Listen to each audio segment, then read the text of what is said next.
तर अवकाळीचा उत्तर पुण्यालाही मोठा फटका बसलाय। गारपीट आणि अवकाळीमुळे डाळिंब बागायतदारांचं नुकसान झालं। उन्हापासून संरक्षणासाठी टाकलेले क्रॉप कव्हरही तुटले। याच नुकसानग्रस्त डाळिंब बागेतून आढावा घेतलाय आमचे प्रतिनिधी अमोल दरेकर यांनी।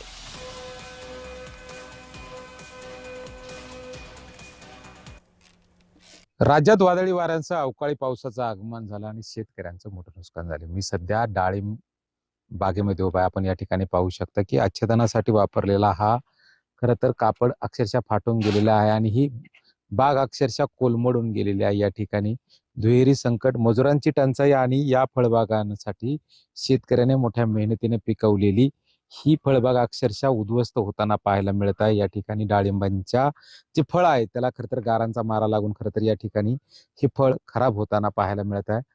या निसर्गाच्या सुलतानी संकटाबरोबरच आखाती देशातील युद्धामुळे त्याचे पडलेले बाजारभाव आता पूर्णतः या शेतकऱ्याने उभं केलेलं भाग भांडवल सुद्धा निघेल की नाही अशी शंका आता शेतकरी विचारू लागलेले आहे। आणि याच अनुषंगाने शासन या फळबागांना काय मदत करतंय हे त्या काळात पाहणं गरजेचं आहे। अमोल दरेकर, जय महाराष्ट्र, आंबेगाव, पुणे।